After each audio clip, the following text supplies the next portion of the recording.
Hey everybody, Matthew Cole with West Shore Mortgage here in Sacramento. Today I'm going to go over a couple steps that I think are helpful when you're submitting your offer to help get your buyer's offer accepted.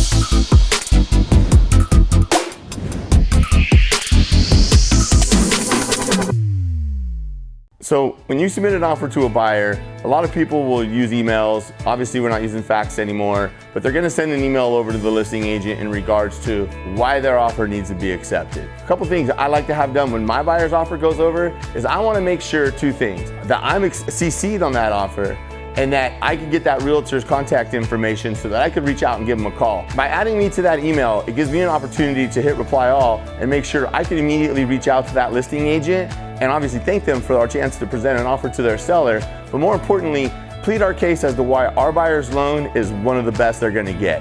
Also, when you send me their contact information, the stuff I find online may not be accurate, but you're gonna give me their cell. I'm gonna reach out and shoot a text, and I'm gonna say, hey, let me know if we could get on a call to go over this buyer's offer that the realtor just submitted over to you so that I can go over the details and the wins and what makes this deal so strong. Sometimes we get real estate agents to ask us for the DU findings, which are gonna be your desktop underwriting findings. Those are gonna be a breakdown of the buyer's loan. It's gonna talk about their credit score, their debt, their income, if it's an approved loan or not. These could be helpful with the right loan officer. They could be detrimental with the wrong loan officer. This DU findings, or these desktop underwriting findings, we as loan officers can put any real number we want in there.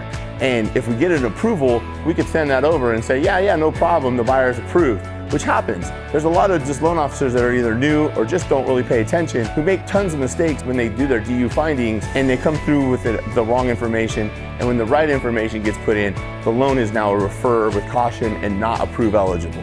It's always important to make sure that when you're submitting an offer with the right loan officer, if you are gonna ask for those DU findings or those desktop underwriter findings, that you always make sure that they're coming from a loan officer that's sending you something that is actually worth it. Another thing that we send out on our emails as a welcome email is we make sure we want the buyers to understand what's coming next.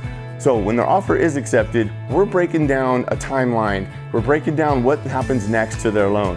Your earnest money deposit is due at this point. The appraisal has to be done in X. We're gonna pay the buyer's appraisal, so we order that day one. You're gonna get loan disclosures. If your loan is an old pre-approval, you're gonna get an email from my assistant Angela who's gonna request updated information. We need to get that stuff in right away. You're also gonna get paperwork from multiple people. Escrow, your realtor, us, insurance people, home inspector. So you're gonna have a lot of emails, so just take your time and be calm because we're all on your side and every email you get is meant to benefit you. Also included in that breakdown is going to talk about things, some do's and don'ts. Don't go out and buy a new car, don't go out and buy furniture yet, no refrigerator, stoves. None of that has to be done yet. If you're getting a gift, don't take any money. Wait till I instruct you how to do that. At this point, you're kind of in a bubble. Anything you do has to be talked about first. If you have any questions about how I can help you get your buyer's offer accepted, or if you're a buyer, how I can help you get your offer accepted, there's a good chance we know a good amount of the listing agents that we're gonna get the offer in on. So they already have a familiarity with our team and they know that we don't mess around. So I'd love to get a chance to sit down, help you get your loan pre-approved and get you some keys.